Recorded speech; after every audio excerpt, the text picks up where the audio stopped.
Hello, Prof. Good morning. How are you? Good evening. Good afternoon. Sorry, it looks like the earlier link wasn't the one we've been using. Uh, okay. Well, it'll, I think I'm on the right spot now, aren't I? Hopefully Yes, in the please. chat here. Okay, good. Well, how's everybody doing this afternoon? Has it been a good week? Yes, please. It's been a good week. Good, good. Wonderful. Um, I I think that Dr. Basura is not joining us this morning. He's got other obligations, and so he asked me to take the lead on the discussion, and I thought maybe I'd do something a little different and talk a little bit more theoretical than practical. And then next week, maybe we'll do something a little more practical and possibly more interesting. But I'll share my screen here if I can. Yes, please. Hi, good morning, Brad. Hi, Tasneem. How are you this morning? I'm well. How are you? Very good. Thank you. Mhm. Let's see if I can get the right screen up here. Let's see. That's not the right one. Although we can do that one sometime again. We did that last spring, I think, but are you seeing a beautiful scene or are you seeing my slides? We are seeing your slide, but it's not in the presenter mode yet. Okay, let's get rid of that one. Oh, go back here. There we go. So,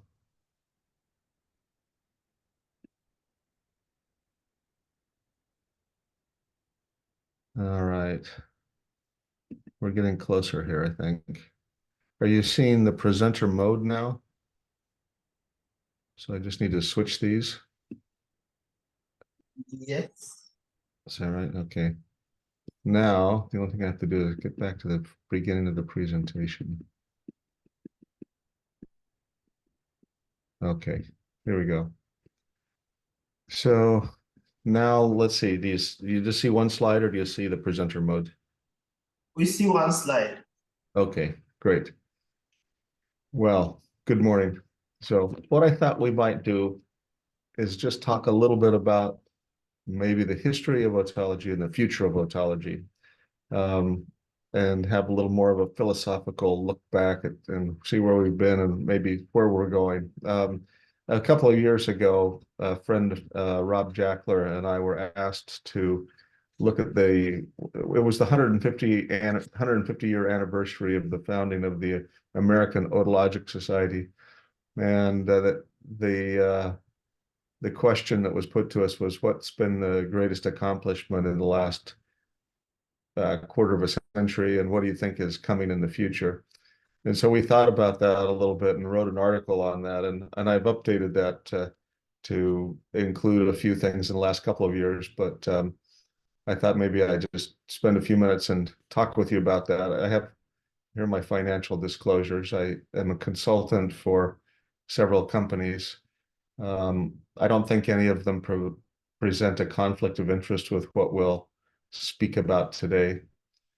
Um, so maybe I could ask each of you to think for a minute. What do you think in your time in otolaryngology, particularly in otology, has been the greatest advance or the thing that's been most valuable in terms of where the field has moved? Maybe Dr. Appiah Thompson, you go first, and Dr. Harris, why don't you call on anybody else there to ask them what you think? Okay. Prof, I'm thinking that Prof Harris will be better at this to start with before we share our thoughts. All right. Okay, I'm happy to go. I still think the implantable hearing devices as well as cochlear implantation by far, will always be the greatest achievement. Probably it's the one sense that we can kind of get back. And then I know there's been quite a lot of research, though we're very far off from stem cell therapy for curing hearing loss. But I think there's been some advancements made, though I know we're quite, it's all still in the distant future. But I think in terms of hearing, the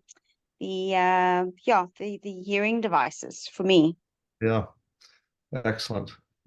Anybody else want to weigh in that's in the discussion? I would agree with you 100%. I think those are the first two things I thought of. So when it comes to where will we go in the future, I thought, only fools and prophets predict the future, and I'm not a prophet.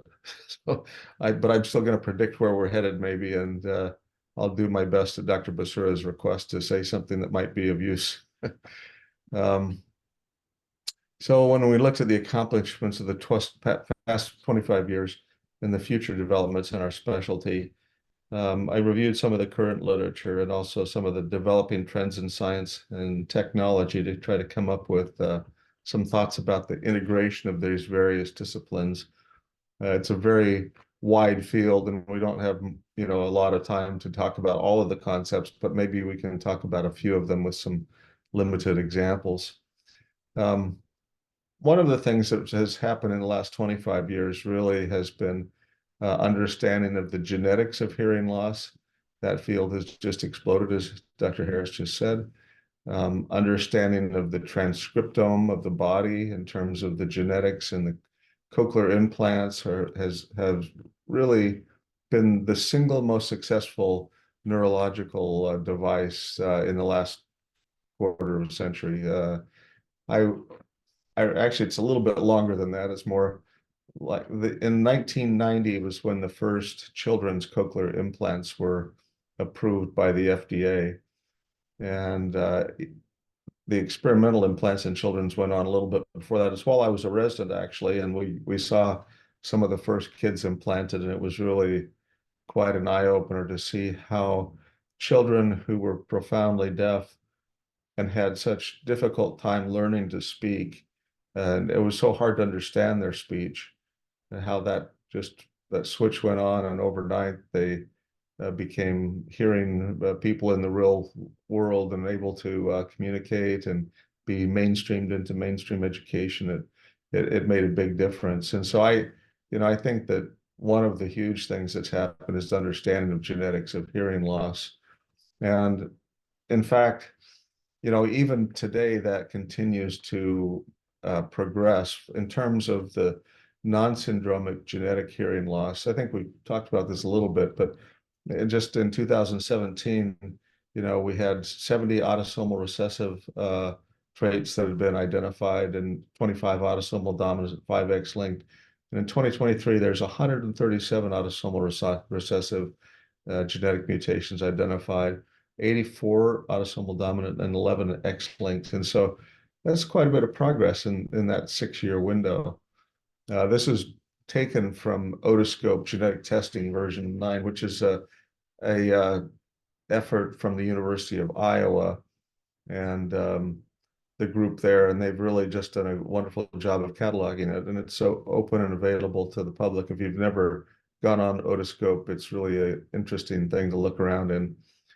And so, one of the things that I think we will predict is the genetic defects which affect non-structural elements of the inner ear will be the first successes at genetic or gene implant, genetic therapy.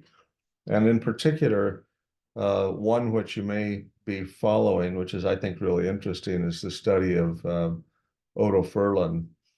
Otoferlin causes what we term auditory neuropathy. And really, I can't say that I know for sure that it's an auditory neuropathy, but it acts like an auditory neuropathy.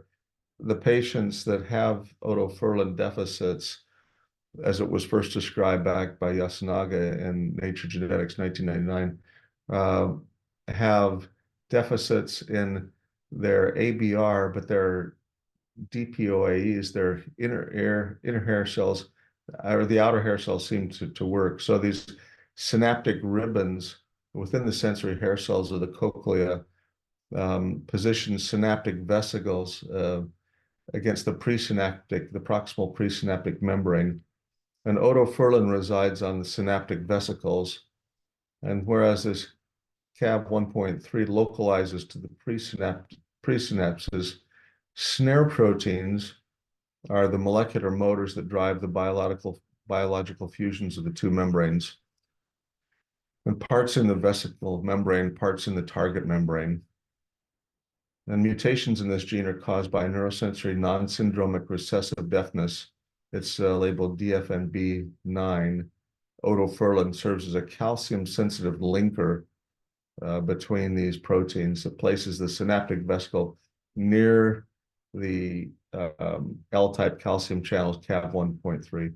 This close apposition allows for fast membrane fusion and exocytosis of the neurotransmitter in response to sound. So the short-term form of the encoded protein has several different domains, and basically it's really a synaptic transmission that fails when otoferlin fails.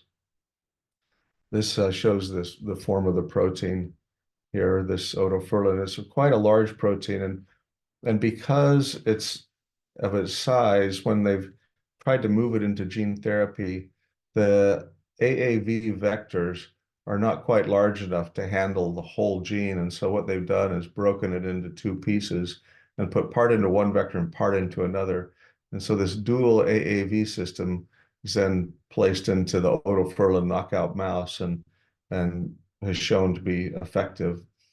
And they show a rescue of the hearing loss in this DFNB mouse. And this novel system has also been used in humans now.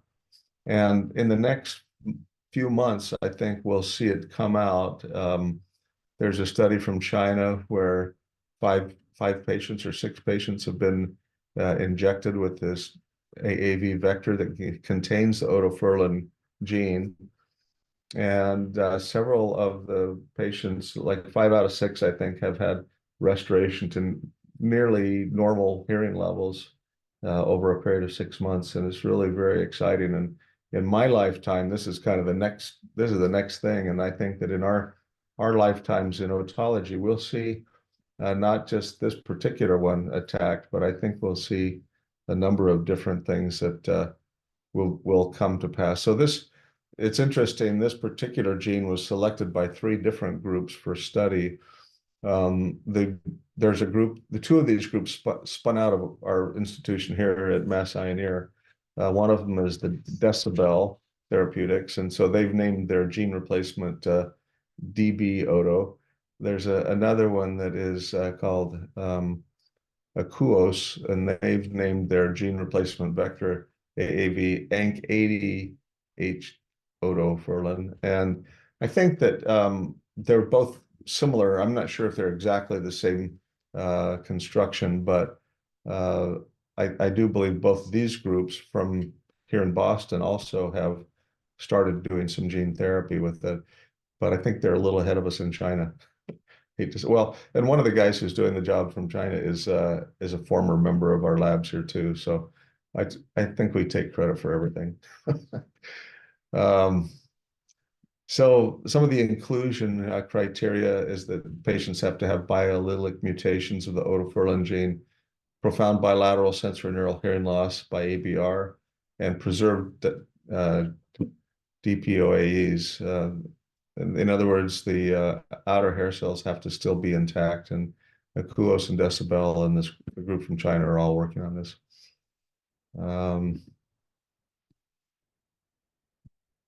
So, one of my predictions is that otoferlin will be the first in-human gene therapy for non-syndromic congenital hearing loss.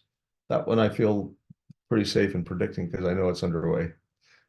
But I think there are many to follow. And I think the otoferlin, this hereditary neuropathy, is really very rare. It's less than 1% of congenital deafness. But I think the things that will follow it are huge. And for example, age-related hearing loss, 50% of people over the age of 80 suffer from substantial hearing loss. And there have been a number of genomic studies that have shown age-related hearing loss and tinnitus. They're somewhere between 40 and 50 different loci that have been identified that may be responsible for this. And I think eventually we'll get to the point where genetic correction will allow prevention of hearing loss in predisposed patients. And the last area that'll probably come along are patients that are still in utero. I'd say the pre-birth patients who have a genetic deficit where it causes structural abnormality of the cochlea that's not easily repaired postpartum. And so probably in utero gene therapy will be necessary. And they've done this in some mice. So it's really very interesting that you can correct genetic defects very early in the formation of the inner ear. But I think this might be high enough risk that it'll be the last thing that will be clinically invoked for a trial. Another area that in my lifetime, in the last 15 years in otology, that has really become prominent is the known association between dementia and hearing loss. And when people study dementia and look at the different modifiable risk factors, each of them has an impact on dementia. Hearing loss has the greatest effect of those, including education, smoking, depression, isolation, and brain injury. About 8% of the dementia is attributable to hearing loss. And here in the United States, it's a huge cost, $1 trillion annually worldwide. And in the United States, 50 million people have, or this is a global 50 million people worldwide have dementia, and 40% have a delay in dementia if you could modify the risk factors. So that's a huge number. Here in the United States, Frank Lin has done a lot of work on this, and they're looking to see if intervention helps. And in fact, a recent study came out and it showed limited but real benefit in terms of mild hearing loss versus dementia risk. And if you have mild hearing loss, you have 2 times increased risk of dementia. If you have moderate hearing loss, you've got a 3 times risk of dementia. And severely impaired patients have 5 times the risk of developing dementia. So it's a big area, and I think that how the intervention occurs and how quickly it happens is all important, but I don't think we know that yet. Another area that has been described in the last 15 years, 10 years, 15 years is how noise damages the inner ear.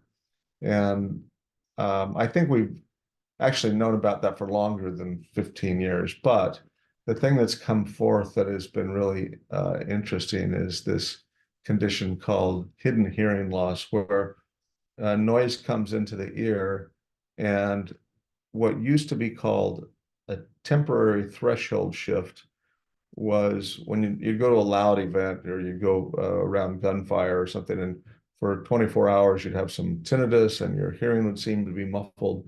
And then you could actually measure on the audiogram, there's a sensory neural loss, but within 24 hours, that sensory neural loss would recover. And so that was termed temporary threshold shift. However, the group of scientists, Charlie Lieberman and Sharon Kujawa at Mass Eye and Ear, showed that in fact, the sensory hair cells in the inner ear are damaged irreparably when they have a certain level of hearing that would, when I say damaged irreparably, I mean there is a temporary threshold shift and it improves, but there is a change in the connections at the inner hair cells that causes a loss of synapses. And these sensory hair cells, as we call them, are responsible for changing the mechanical energy from the sound waves into electrical signals. And then it then transverses the green nerve, back up into the terminals called the spiral ganglia, and then through the cochlear nerve to the brain. Here's kind of a close-up look of this region if we were to diagram it dramatically here, where you can see how if the hair cells die, there's a permanent threshold shift. And we all have seen this in our clinics daily. You know, I mean, somebody comes in that's had a lot of noise exposure. When I was in my residency in Iowa, the farmers would come in, and if they looked over their right shoulder when they were plowing with their tractor, their left ear was exposed to the engine noise. And they would all come in with a noise notch like this, right? And this was caused by repetitive loud enough damage that the outer hair cells got knocked out by this noise. However, even if the thresholds recovered and they look like the outer hair cells recovered, then the thresholds would come, you know, back to normal, but the these inner hair cells could die off, and it's these synapses with the inner hair cells that are damaged at a level not so great. The outer hair cells survive, but the inner ear hair cells are damaged. This is what we call hidden hearing loss. And the symptoms that patients complain about with hidden hearing loss is that when they go to cocktail parties or large halls or churches or synagogues, and they apparently have normal thresholds, but they have very poor ability to discriminate words in challenging acoustic environments. And so this is I don't know, have you seen that before, Dr. Harris? Have you bumped into this hidden hearing loss? I want to say that I have actually, that I kind of have thought of this a couple of times, and I think we have seen, you know, one or two patients where I thought, you know, this is possibly hidden hearing loss. So, and absolutely, I agree completely. Yeah, no, I think it's aggravated by age. I mean, age-related hearing loss comes along, and people who might have had acoustic trauma in their youth, either from loud music or firearms or those kind of things, um, come in and they get more problems as they age because they have additional hearing loss on top of it. But even younger patients can suffer in a noisy environment like this. And so these nerves and these we can study these synapses, and they're visible in a confocal microscope, and this is kind of what they look like on confocal microscopy. We can actually scan them and see where these synapses occur, and these on this particular image you can see the hair cells here and the synaptic buttons here, and then these are the nerve fibers. And we see similar kind of a loss of these fibers in people as they age. And one of the things that we find is that there's a differential loss of these synapses that connect to the inner hair cells with loud noise exposure. Um, the fibers that are spontaneous high firing and have low cochlear thresholds don't get knocked out, but the ones that have low spontaneity and a high threshold are the ones that get most easily destroyed. And those are the ones that you call on in a noisy environment to be able to discriminate sound.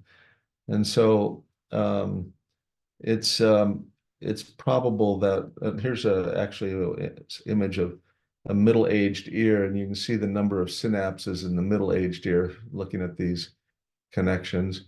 And then you see the loss of nerve fibers in the elderly ear. So there's loss of these synapses in the older patients, and the thresholds may be affected, but in fact, even if the thresholds are not affected, their ability to hear in background noise gets really crazy, and it's much more difficult. So, you know, it's possible that this synaptopathy that occurs could be the source of mismatched auditory stimulus that may cause tinnitus. As if there's not the same kind of sound going to the auditory cortex, then we may see that over time, what happens is that the increase in the surrounding auditory cortex activity is what produces the tinnitus percept. And this is a human temporal bone study that looked at patients with the number of synapses per hair cell at age 54 in blue, age 67 in red, another person at age 67 in red, and then a patient at age 89. And so you see that the number of synapses per hair cell actually drop with age in this particular study that Charlie Liberman did. And we think that, and this is one of the takeaways from this study, is we think that one of the things that's necessary for nerve survival is these neurotrophins to keep the synapses healthy. And NT3 is a signaling from the hair cells that keep the nerves alive. And so this signaling pathway goes on. We think that this is what's necessary. And in fact, we've shown in mice that you can actually regenerate this by neurotrophin 3 supply. And so that's one of the approaches that these spin-out groups are doing to try to restore noise-induced hearing loss and age-related hearing loss. One of the more, so let me jump back 1 second. One of the more promising drug-based therapies is the ribbon synapse regrowth. Brad, So, can I please. just ask a question? So, sorry, what I was not wanting to say before. Do you think that this hidden hearing loss, that's possibly the cause of why patients, when you look at the audiogram, the pure tone averages are not that bad, and speech discrimination is not that bad, but their perception of their disability is much greater than what you actually perceive in the audio. Do you think that's Absolutely. possible? Yeah. Yeah, absolutely. And it's frustrating for the patients to come in and be told, oh, your hearing's pretty much normal, and they go out and say, but I really can't hear when I'm in these environments. I can't understand anything going on. And there are hearing and noise tests, or there's something called the QuickSyn, and I'll have to refer to the audiologist, let them talk about some of those hearing and noise tests that can be done that help us with this. But physiologically, we're still trying to find good ways to measure the synaptopathy. And some people think that the change in amplitude in the ABR, if it decreases, may be related. But there's actually a really clever paradigm that's being developed by Sharon Kujawa to measure this, and we're testing it in some patients right now. So hopefully I'll have more to say about that later on when I understand it better. But we think that in a quiet environment, there's still a signal coming from along the auditory nerve that goes up into the cochlear nucleus and then is distributed bilaterally, both contralaterally through the lateral limnus disc and up through the cochlear nucleus on the same side, the superior olivary complex. And when that gets knocked out, when the cochlea is damaged, then indeed there's a mismatch of input, even in quiet, and that can, I think, may be responsible, one of the reasons we have tinnitus. So, this is a little cartoon just on that in the animal model, looking at nerve fiber recovery after neurotrophins are supplied. And so here are mice that have had noise exposure, and then here's the change after neurotrophin's been expressed, and they really get this is the control without noise in black, and you can see quite a substantial improvement. So we think that NT3 might help repair this synaptic deficit. And the way that it could be given may be just to go through the tympanic membrane and put the NT3 into the middle ear and try to get it to soak into the inner ear. So one of the predictions is that neural repair may alleviate both hearing loss and tinnitus. We saw a large number of patients during a bomb blast here in Boston about 10 years ago. That there was I don't know if you heard about this bombing at the Boston Marathon, but 100 patients had perforated tympanic membranes who were near the bomb blast. And of course, a lot of them had tinnitus and auditory symptoms, hyperacusis and so forth.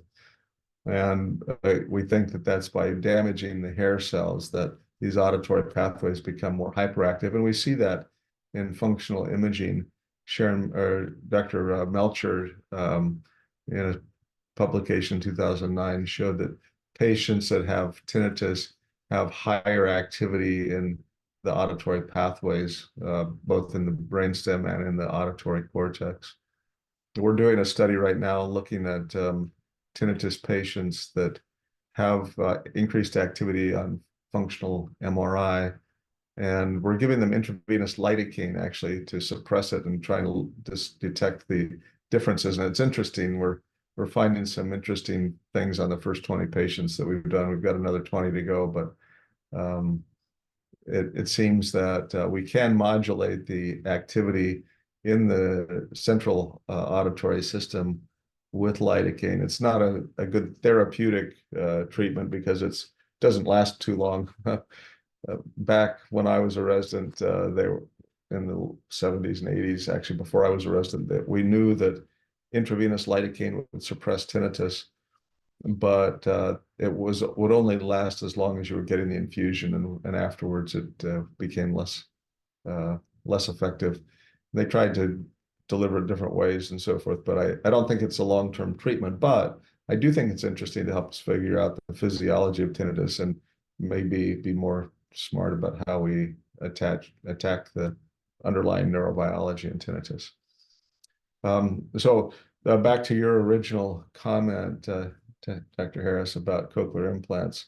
You know, I think that they have been truly remarkable in their ability to restore hearing, and even better than many people thought. One of our scientists, Nelson King, told Bill House when they first started doing cochlear implants, he said, "This will never work, and I'd explain it to you why, but you're not smart enough to understand it." I thought, wow, that was bold, especially when Bill House turned out to be right, and the people who were purporting that cochlear implants would be helpful were right. And now what we're seeing here in the States is even applicable on single-sided deafness. I personally am a little bit, I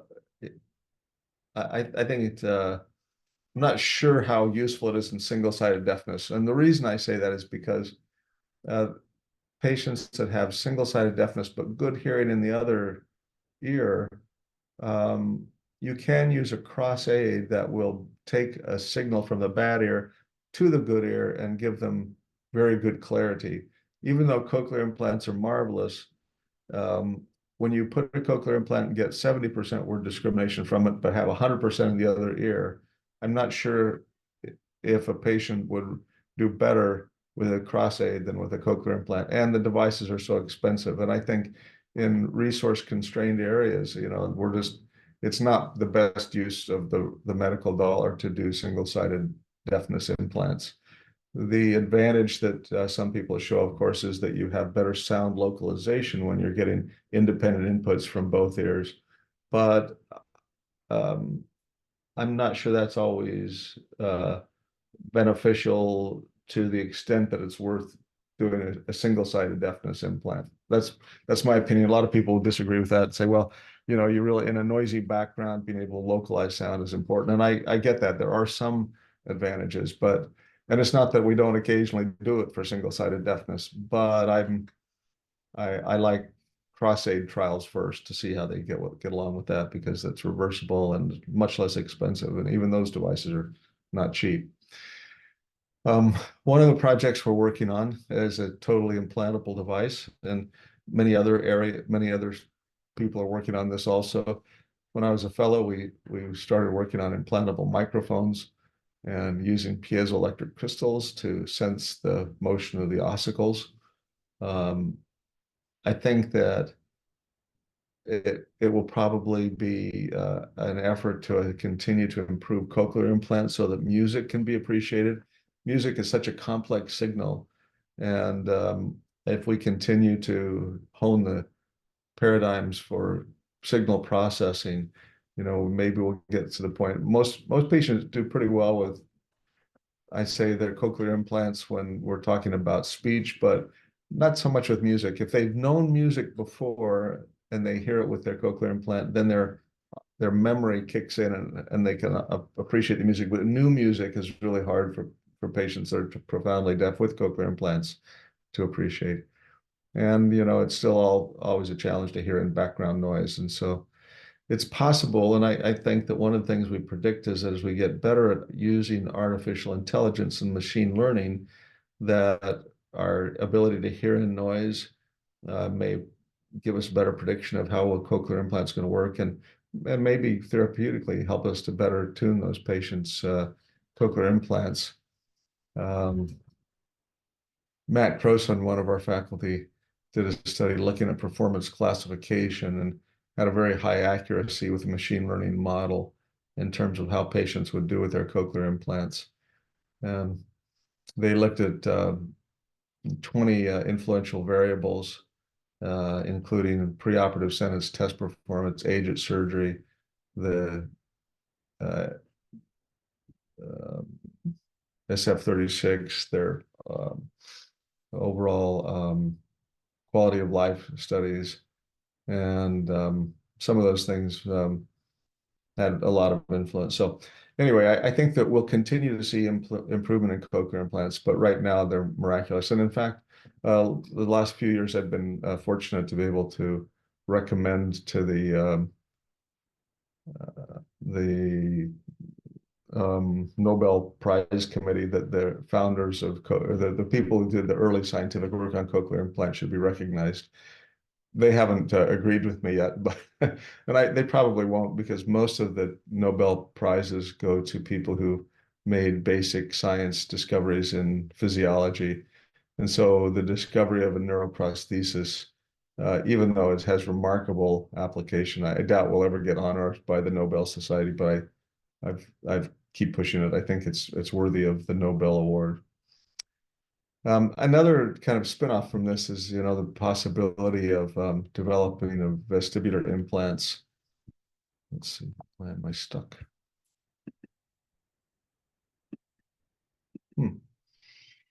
My slides are stuck. Oh, maybe it is because everybody's tired of listening. Okay, there we go. There's been a lot of work done at Johns Hopkins University by Charlie Della Santina, and other groups have worked on this as well, where patients that have severe bilateral vestibulopathy can be implanted with an electrode into the semicircular canals, and the stimulation array looks like a cochlear implant, but it has different limbs that can go into the different canals. And it's still in its infancy, far behind cochlear implants, but they can show that there's an output similar to head velocity through these servo stimulators that are put into the inner ear.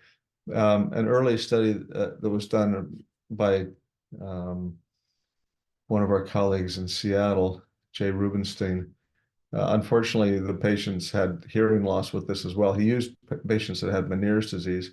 He could show activity in the vestibular system, but there was loss of hearing. And so that was a downer.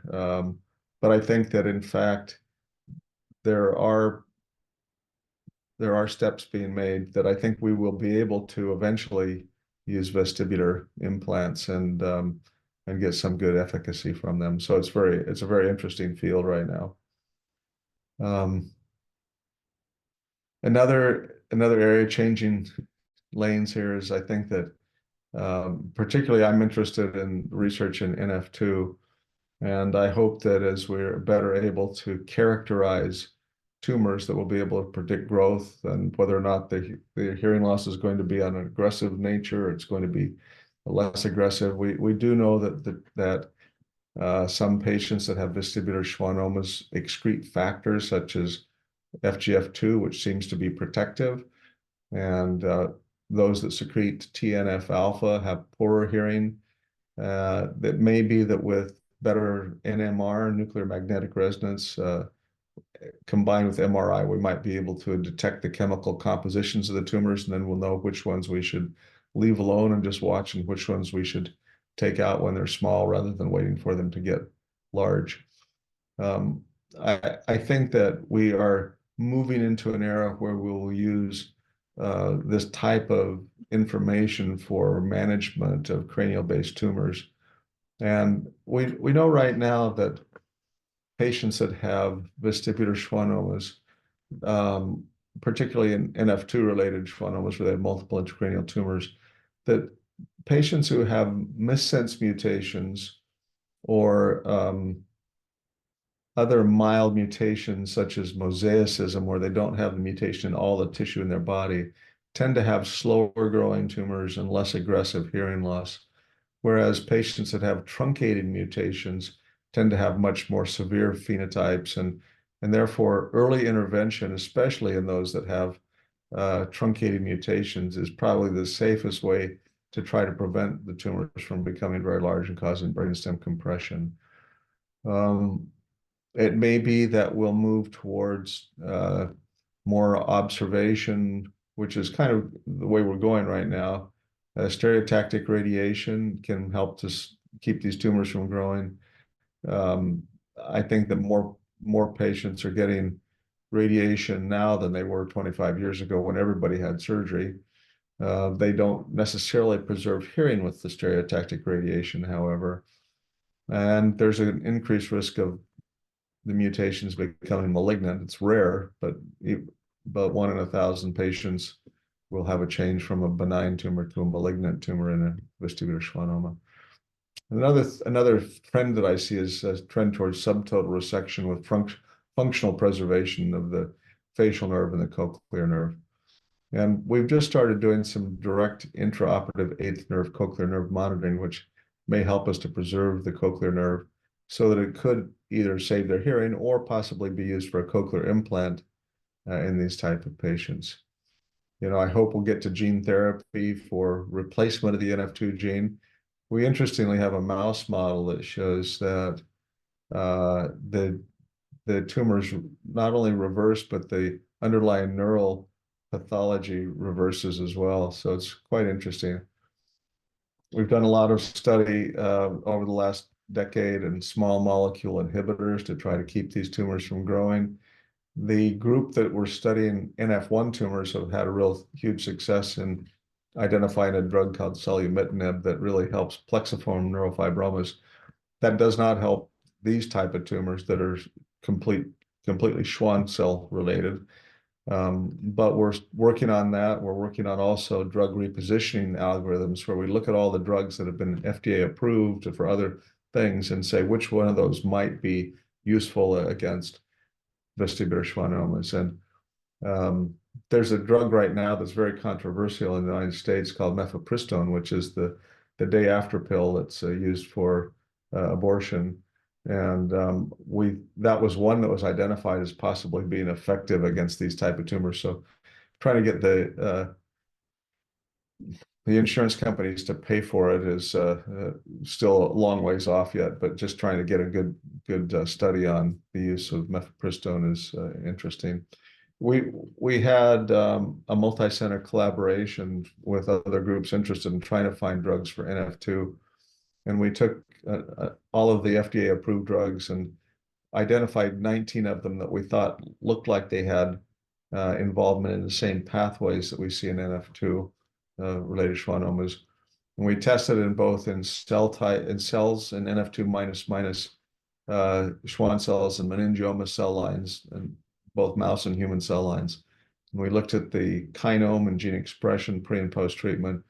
3 drugs were identified, these 3 drugs, and we tested them in vivo in the mice. And one drug that came out of this group of drugs was a drug called brigatinib that's used in lung cancer.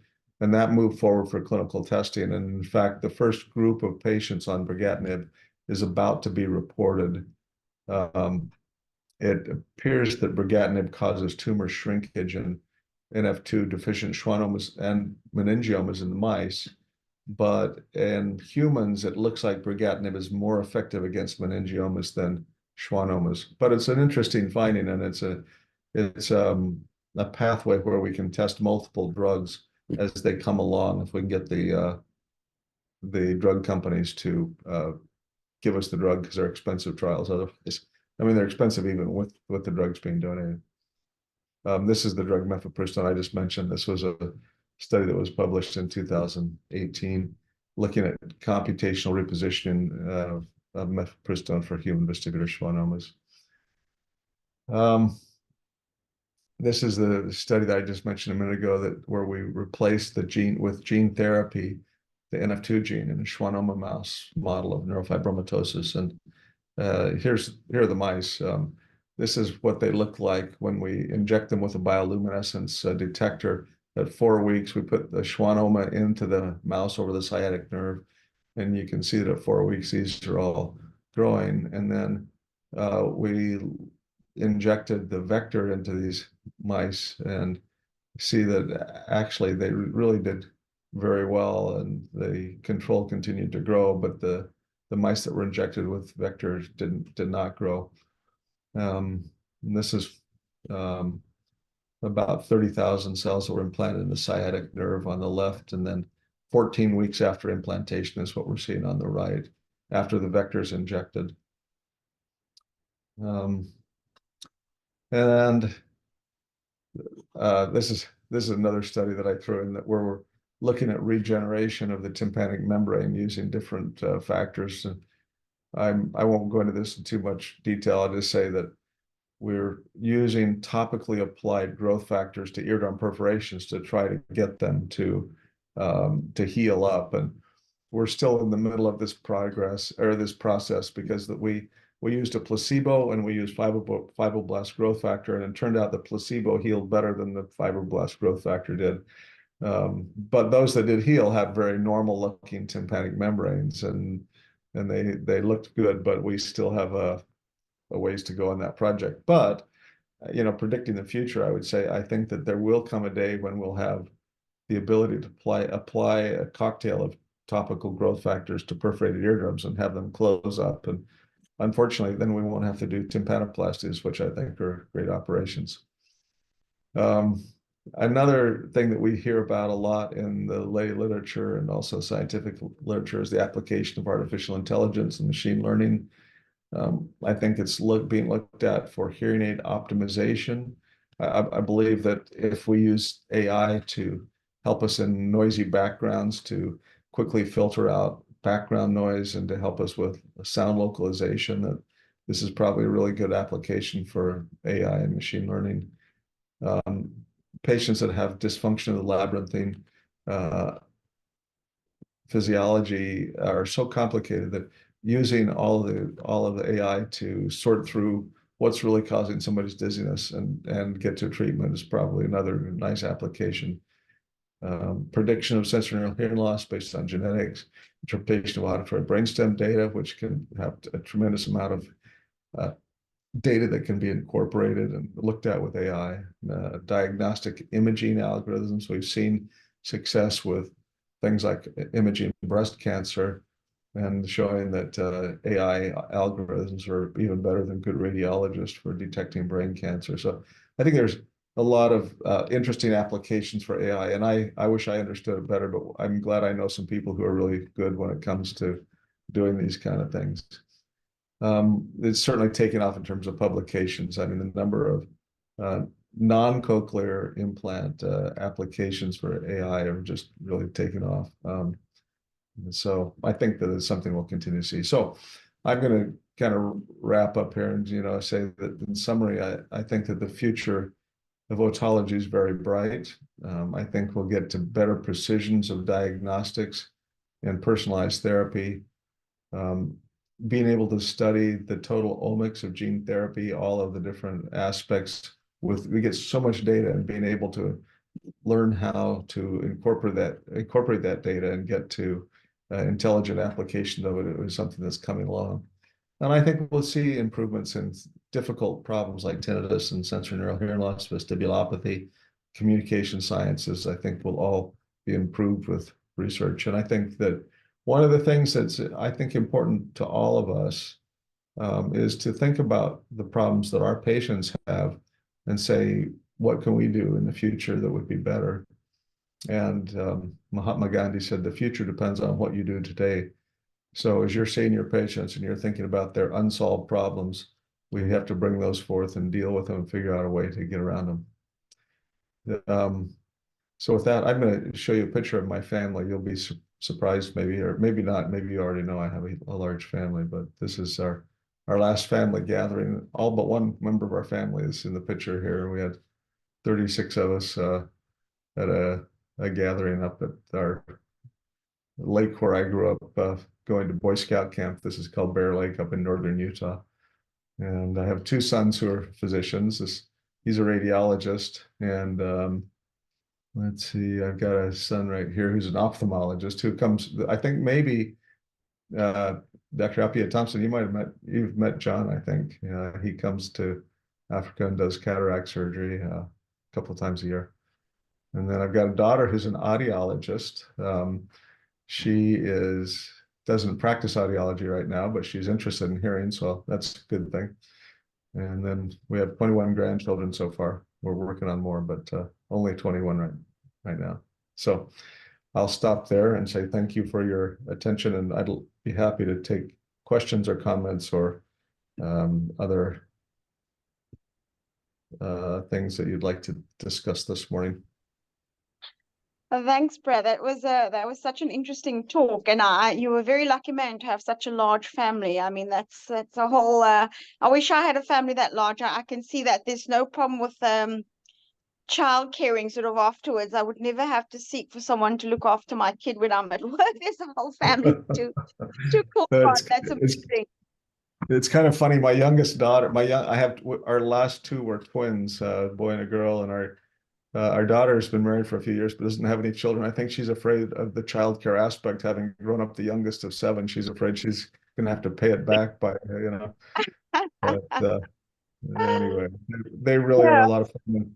The grandkids love to be together. They have so much fun being together. We are very fortunate, and I mean, in today's world, to be able to just have a family that large is unusual. People say, "Aren't you worried about overpopulating the earth?" And I say, "Well, we need a lot of good people who are going to help care for everybody." And I think that these kids are all going to do good things in their lives and help with Yeah. So I'm not too worried about overpopulating, but maybe I should be. Well, in African societies and in still some other communities, we have an extended family that we're usually very close with. So often sort of brothers and sisters and moms and dads would live in the same household. So we're not too unfamiliar with that sort of but these days what's happened is that people prefer to be on their own, but it's left the kids growing up feeling very isolated. So because they're very distant, they're sort of not growing up with cousins. And so now you have to pay for childcare and you have to pay for play dates, you see. Yeah. So it's interesting. Yeah. Brad, I wanted to say, it was interesting in your talk, but I suppose in the last slide you sort of had mentioned it, that there isn't anything looking into sort of preventing cholesteatoma and looking at eustachian tube sort of dysfunction. I suppose it's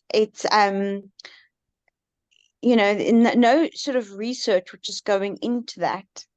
There is. I mean, well, I think that there is some interesting research in that area, and that's one thing that I didn't really talk about or include. But I think that the work that Dennis Poe has done through his career, and especially over the last decade, looking at eustachian tube dysfunction and what might be done to improve eustachian tube dysfunction, has been very significant. And it'll be interesting to see how it plays out. But his balloon dilation of the eustachian tube for certain patients that seems to decrease the lymphoid aggregation and improve the overall function, I think is quite interesting. I don't know what its effect will be on cholesteatoma development. I think it's more likely to be on patients that have recurrent serous otitis media and so forth. But Rick Cole is one of my colleagues who's done, spent his career studying cholesteatomas. And I do think that getting at the molecular underpinnings of those type of diseases will make a difference. But you're right. I mean, I should have mentioned it because it's such a commonly dealt with problem. But I think that the science is not quite there yet to say what of there are probably 3 or 4 different mechanisms of activation of cholesteatoma, and how do we effectively pinpoint each one of those? And that might be a good discussion actually in the future to talk about various ways that cholesteatomas form and what can we do in a preventative sense to keep them from forming. I mean, you've probably had patients, I've had patients where they're getting an attic cholesteatoma because of retraction, and I put a tube in to try to equalize their middle ear pressure, and it doesn't matter. I mean, the cholesteatoma continues to grow, and you wind up operating on their cholesteatoma, even though you think you've resolved the underlying problem, but it doesn't. I mean, it doesn't necessarily fix the problem. Yeah. So, yeah, no, that's a very good point. That's a very interesting topic too. We should address. I think that's a good one. Yeah, no, but that was a very and then I think the only other thing is Blake Papson did such a nice talk at our South African Cochlear Implant group Congress. Not last year, it was the year before. And it was interesting because initially when I heard a talk at our local Congress, and he was talking about single-sided deafness and cochlear implantation for single-sided deafness, he was still sort of sitting on the fence and going, well, I'm not so sure, that I would. And then recently he completely changed his mind about cochlear implantation. Well, it appeared that he had anyway, because he'd done some very interesting studies on children with cochlear implantation, who had cochlear implants for single-sided deafness, and what happened to their balance when they turned the implant off. Mm-hmm. Yeah. And no, yeah, that's a very good point. I'm glad you mentioned that, because in fact, what I was really referring to were adults who became single-sided deaf, and I think that the potential for children to use a cochlear implant and their neurodevelopment, their neuroplasticity is still high enough that probably implanting a single-sided deaf child has more benefit than implanting an adult who was postlingually deafened and has, could use a cross aid. But yeah, I think that Blake's information is very interesting and probably quite valuable to think about for the child who's single-sided deaf, because we do know for many years that kids who have single-sided deafness have a much higher failure rate in school, have much more difficulty. So I think that it's a little different scenario than an adult who goes deaf in one ear. So I mean, we do still, I think probably the most compelling reason to implant a single-sided deaf adult is if they just have terrible tinnitus that's associated with their deafness in that ear, because when the cochlear implants are on, about 8 out of 10, really get pretty good suppression of tinnitus from the cochlear implant. Yeah. And then I forgot to also mention the single most significant thing that's happened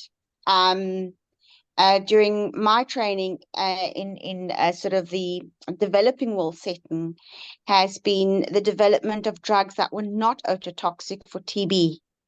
I mean, a huge difference. The number of patients before, because TB is now, we have the #1 TB rates in the world. No, actually, are we #1 or we #8? Anyway, we're in the top 10. So, yeah.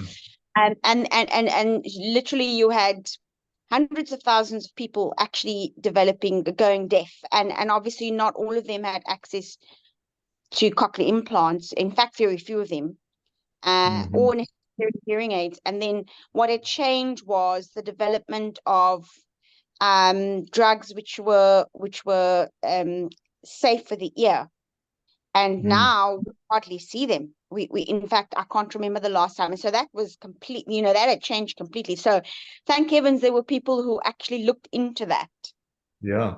No, that's really interesting. Tell me what are the newer drugs? What was causing the toxicity, and what are the newer drugs that are preventing it? It was aminoglycosides for multi-drug resistant TB. And so often, if you have a TB retreatment, so you had TB before and now you're a retreatment, then you get a month or 2 months of, I can't remember the exact regime, but you get a month or 2 months of an aminoglycoside injectable. And if you have multi-drug resistant TB, then it's up to 18 to 24 months of an injectable aminoglycoside. Wow. So often these patients were profoundly deaf or had no hearing. By the end of the 24 months, that's it, you're deaf. And the newer drugs, I don't know the names, but they're not ototoxic, so they don't use them at all. I mean, we just don't see deafness from TB anymore. I can't remember when the last time was that I saw a patient was, nobody uses them anymore. Yeah. Oh, that's tremendous. South Africa, That's anyway. yeah, that's so interesting. I have so rarely seen TB in my practice that I think maybe I've seen it once or twice, and they were usually in patients who had AIDS in addition to their TB, and it's just Yeah. so rare that but such a huge significant game changer in terms of the public landscape, when it's so common and endemic. That's a very good point to bring up. That's Yes. excellent. I'm not sure in terms of the cost whether all developing countries have access to them, but I'm sure they would. But that research was going on for a very long time.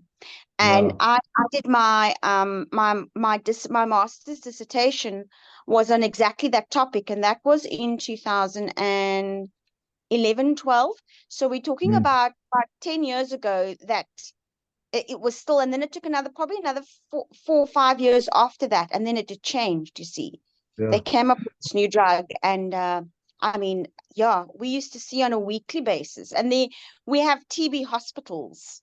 Yeah. So where people, if they fail their TB treatment, or they're that sick, they get admitted to hospital for months at a time, and then now obviously a large number of them go back into the community. But before, it used to require that you were admitted to hospital. They still do if you're that sick, but they do manage them at community level now. And so I think that those drugs have really just completely changed That's fascinating. otology. Yeah. Yeah, that's so fascinating. There was a fellow on the faculty here who just recently passed away, a guy named Paul Farmer, who was very influential in Haiti in terms of helping to battle the problems with um, underlying tuberculosis and multiple resistant tuberculosis. And I'm curious if they must have had a similar type of a problem there, but I didn't ever hear it talked about so much. So have you should think about just publishing a little editorial on that particular topic, because it's so fascinating to say, look at what a landscape has occurred since we don't any longer administer toxic drugs for Yes. tuberculosis. I mean, I think that would be a very interesting insight to share with lots of people, because it's so game changing for so many. Yes. So it, Yeah. it is interesting. It is interesting. So I will do some. So we've got a pulmonologist, Prof. Dida. I mean, he's got thousands and thousands and thousands of publications on exactly this topic, because TB is just so rife. Yeah. And quite a few of our healthcare workers. So the one thing I'm really afraid of working in Africa and in South Africa is multi-drug resistant TB, because the drugs they make you feel awful. Oh, You feel sick. You yeah. feel more sick than just from the TB. I'm not sure whether it's the TB or the drugs that people complain of, but you just feel awful. And I'd seen one or two healthcare workers who developed MDR TB. Uh-huh. I think the trade-off is you get to keep your hearing, but the risks in terms of Yeah. hepatotoxicity and peripheral neuropathy is still there, you see. Yeah. Yeah. So Yeah. nothing comes without its cost, but at least people aren't going deaf. Yeah.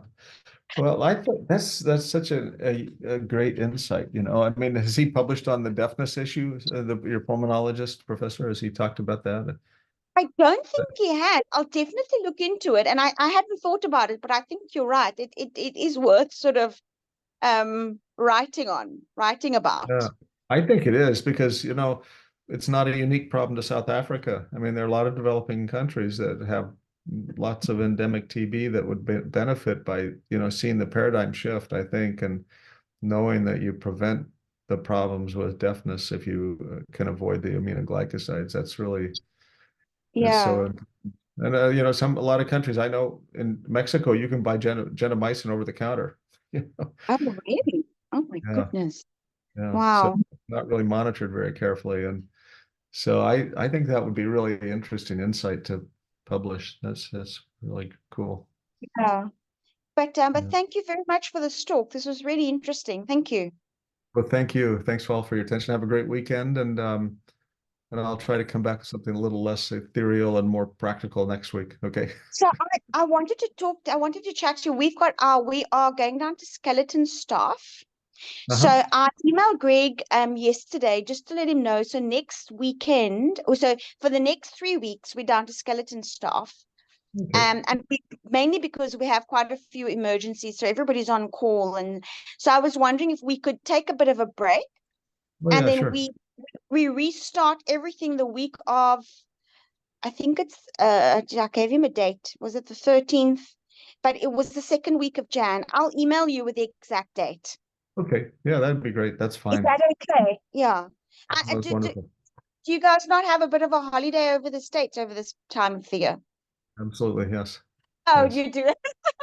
Yeah. No, so yeah, so our silly season starts. We see lots of trauma, and everybody comes in with their nosebleeds and their gunshots and their stabs, and Ooh.